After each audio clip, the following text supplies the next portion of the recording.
오늘은 본문 6장 말씀을 읽어하여서 대적의 성문을 취하는 자, 대적의 성문을 취하는 자라는 제목으로 하나님의 말씀 은혜 나누도록 하겠습니다. 여러분, 오늘 본문 6장에는 무너졌던 예루살렘 성벽 재건의 역사가 완전히 끝마쳐지는 이야기가 전개됩니다. 15절은 성벽 역사가 엘루럴 25일에 끝남에라고 나와 있습니다. 여러분, 며칠 만에 끝났다라고 나와 있습니까? 52일입니다. 성도님들이 1장 1절에서 페르시아 수상궁에 있던 느헤미야가 이 예루살렘의 비참한 소식을 들은 때가 언제라고 했습니까? 아닥사스다 왕 통치 20년 기슬루월이라고 했는데요, 고증학에 따르면 이때가 BC 주전 444년이었다라고 합니다. 그런데 여러분, 이 열왕기하 25장 8절 12절을 보면 예루살렘 성벽이 언제 무너졌는지, 언제 회파되어졌는지에 대한 말씀이 나옵니다. 주전 586년에 예루살렘 성벽이 회파되었습니다. 여러분, 586에서 444를 빼면 얼마입니까? 142이죠.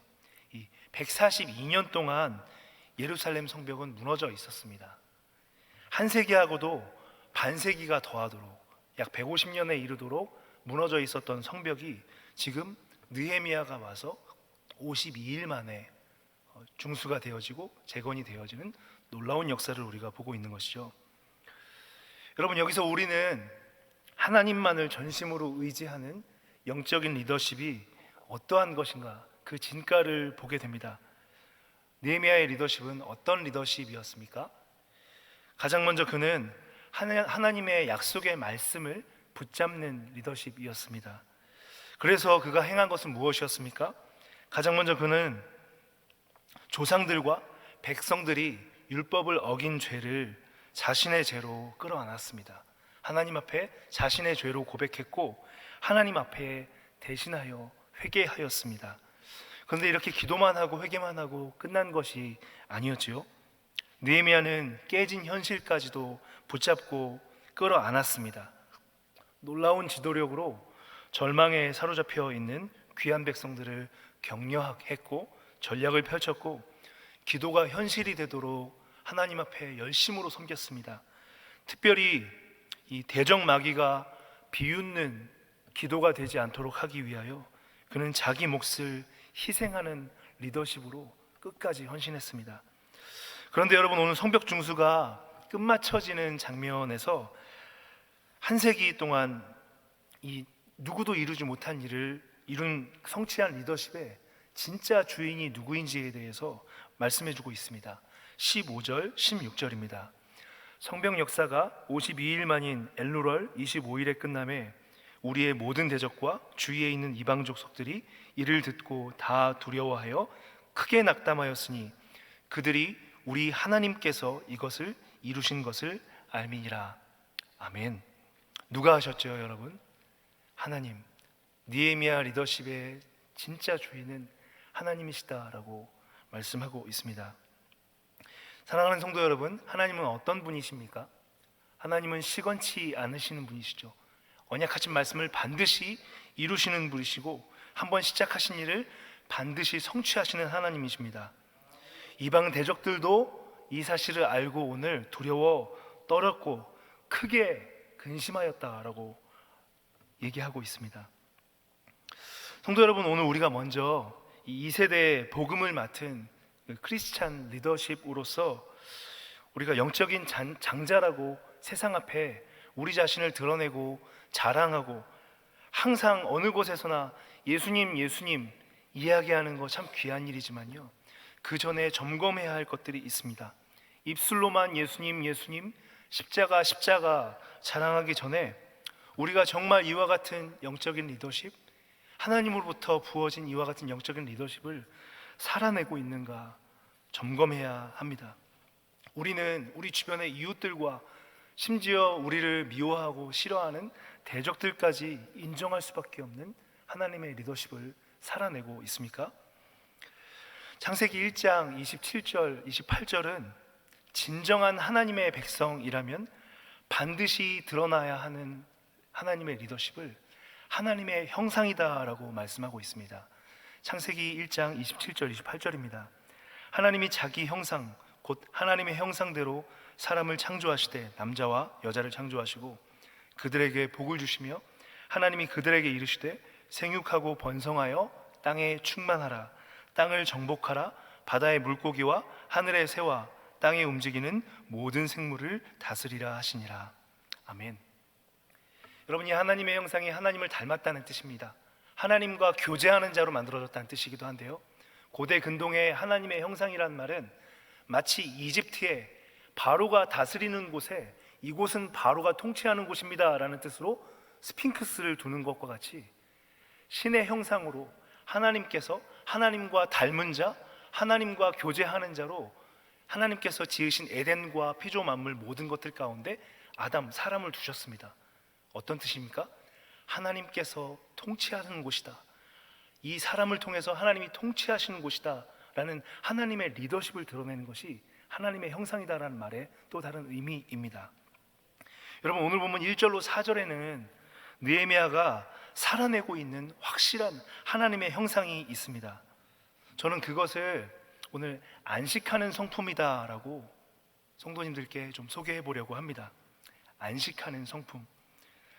성도님들, 안식하면 먼저 우리가 쉽게 떠오르는 생각이 있습니다. 창세기 1장을 보시면 안식과 관련하여서 우리가 바르게 알아야 할 하나님의 성품이 나오고 있습니다. 안식하면 우리가 쉽게 쉬는 것을 떠오르게 되죠. 그런데 하나님은 창세기 1장, 2장을 잘 살펴보시면 이를 대강해놓고 그냥 피곤하니까 쉬는 분이 아닙니다.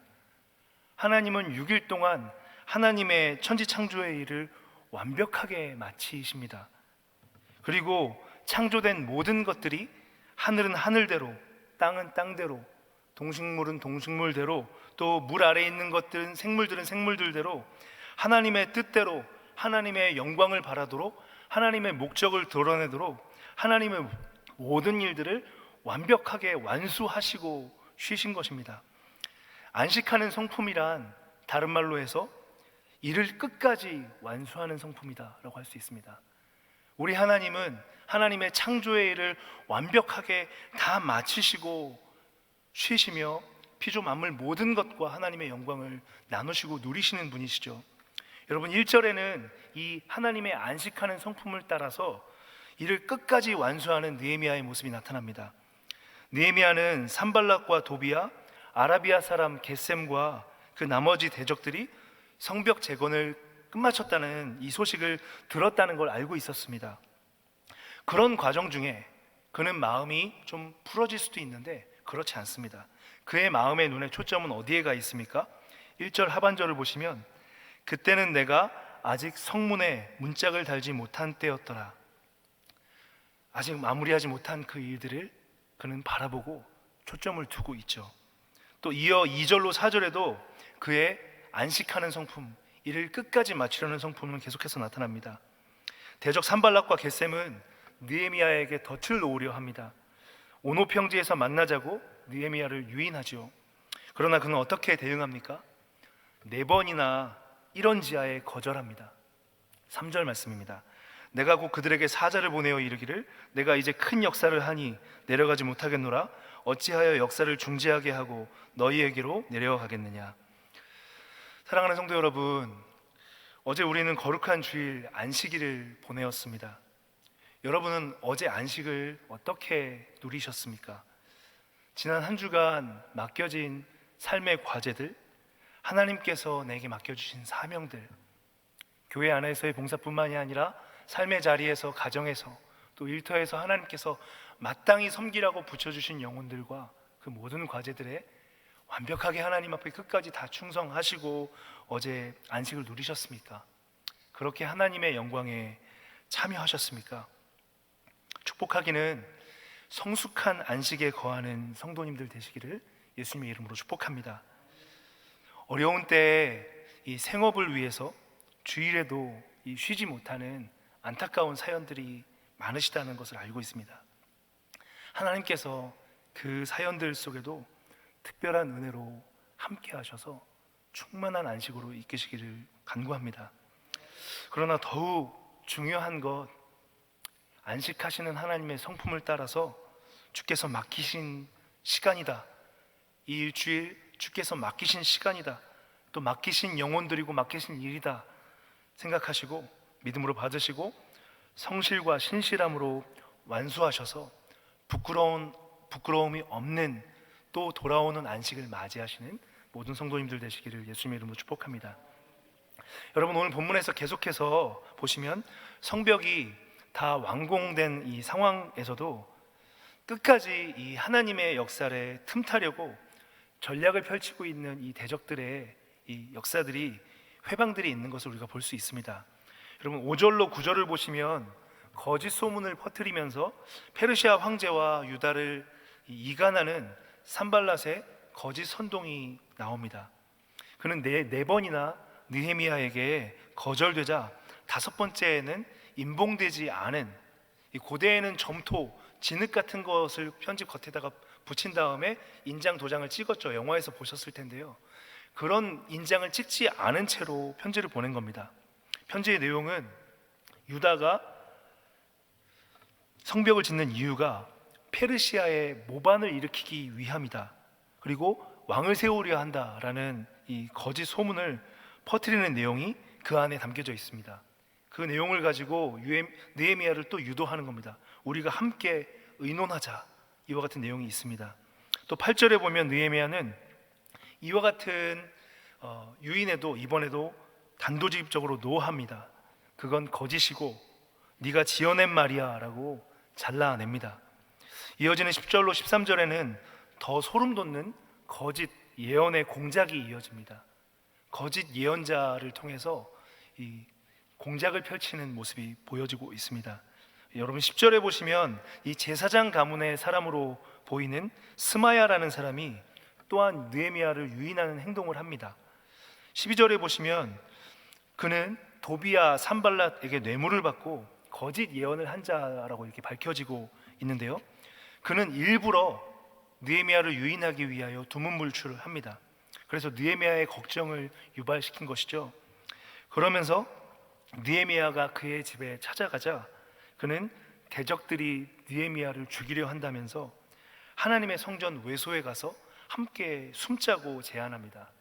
그러나 느헤미야는 여러분, 이번에도 말씀을 기준으로 하여서 이것이 거짓 예언임을 잘 분별하며 대적의 공작을 잘 피해갑니다. 여러분, 민수기 18장 7절을 보시면 제사장의 직무를 설명하고 있습니다.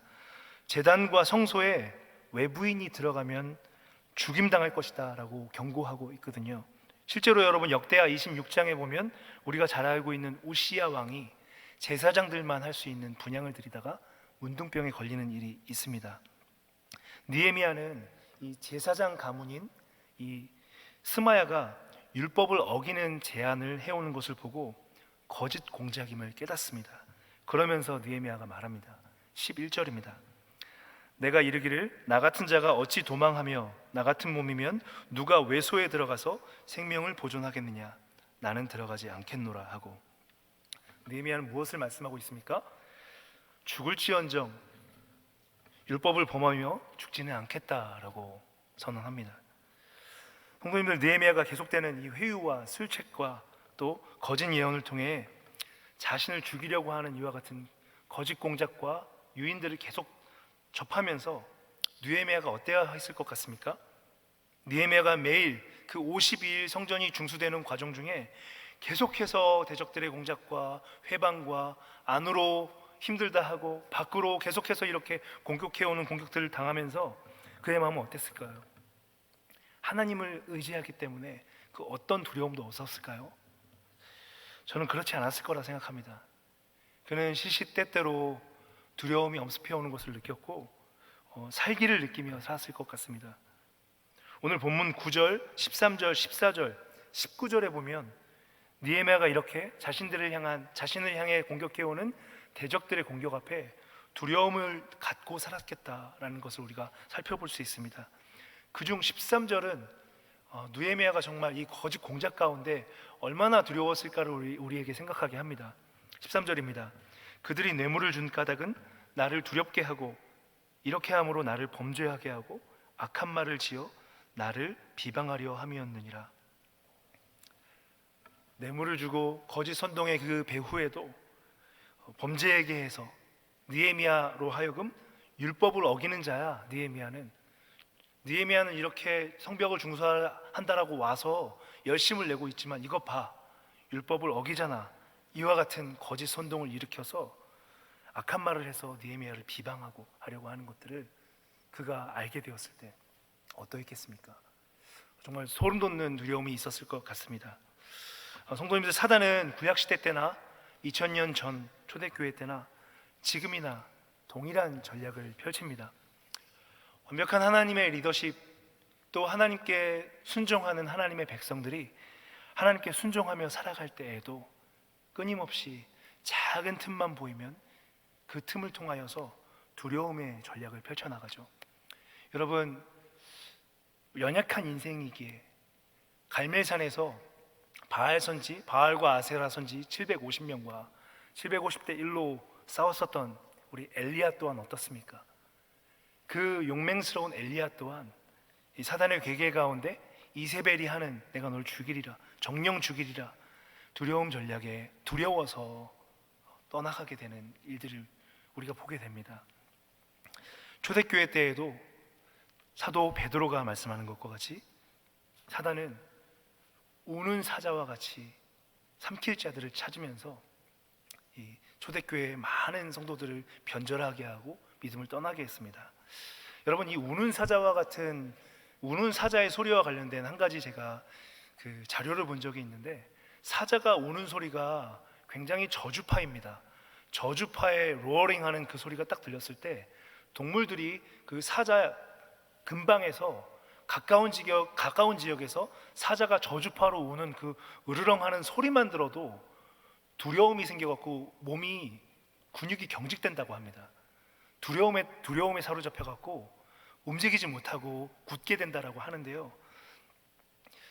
오늘 우리 이 시대를 살아가고 있는 우리에게도 사자가 마치 이 사단이 대적마귀가 우는 사자와 같이 이미 예수 그리스도의 승리 가운데 우리가 살아가고 있지만 삶의 현장 자리자리에서 조그만 틈만 보여도 그것을 파고 들어와서 우는 사자와 같이 우리 마음속에 두려움들을 일으킨다라는 것이죠.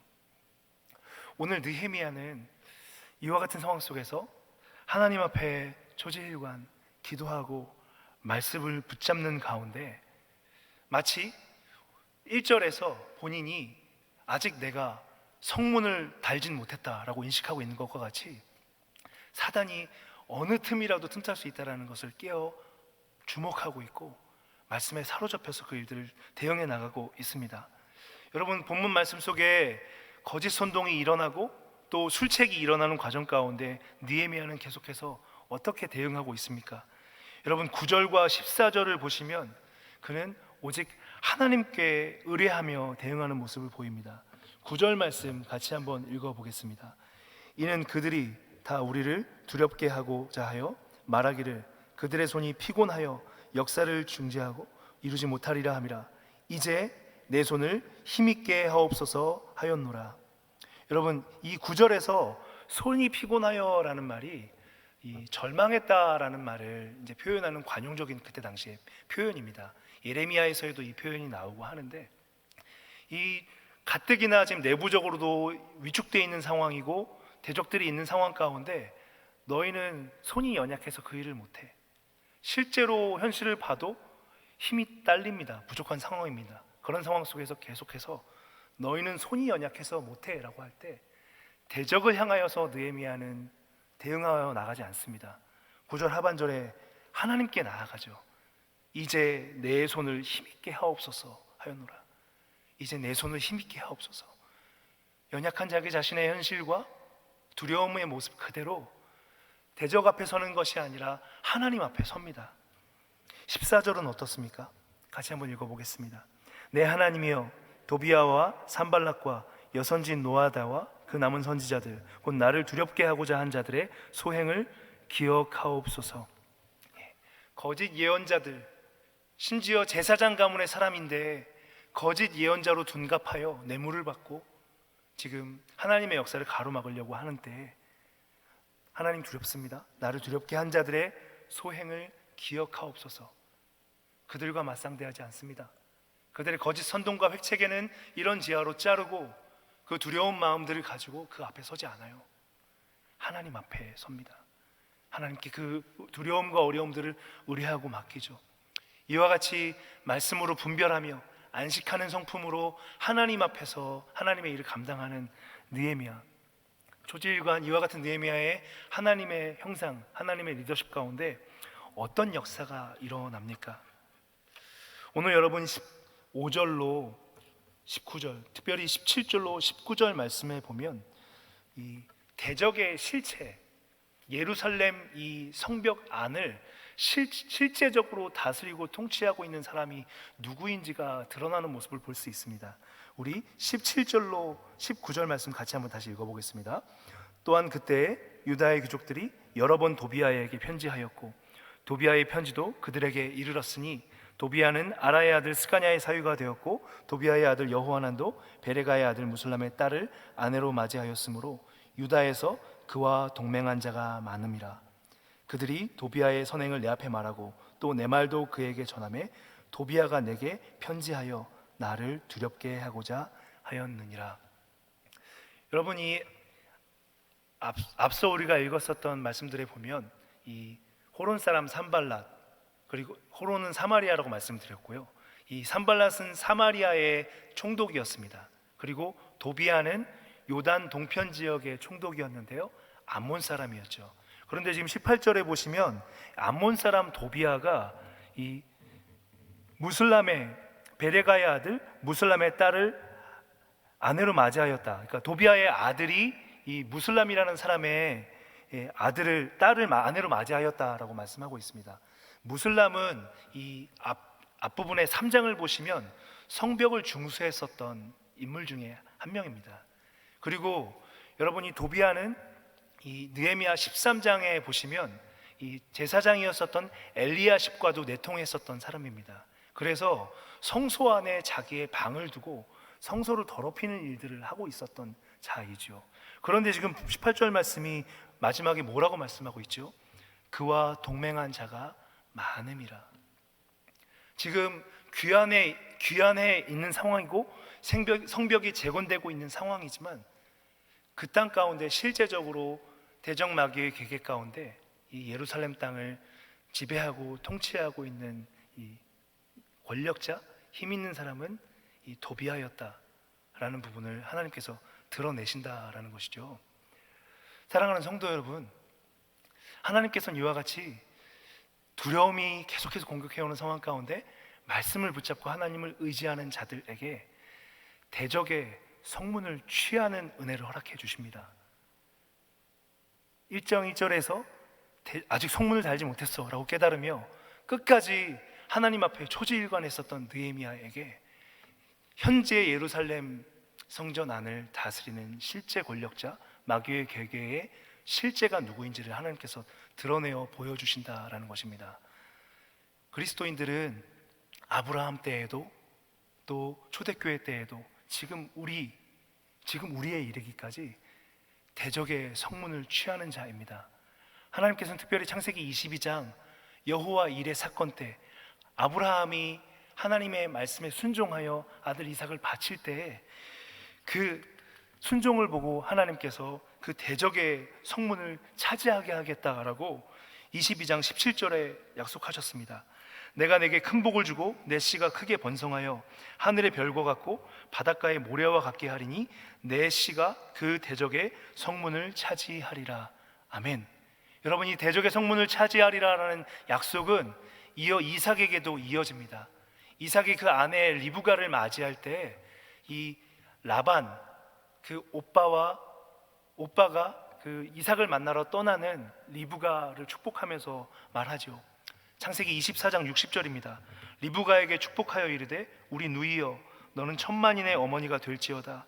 내 씨로 그 원수의 성문을 얻게 할지어다. 아멘. 원수의 대적의 성문을 취하게 하시는 역사를 이루신 분 누구십니까? 예수 그리스도이십니다. 창세기는 3장 15절 원복음에서부터 그 부분을 밝히고 있습니다. 내 씨가 원수 뱀의 후손의 머리를 밟을 것이다 라고 하나님께서 미리 예언하셨죠.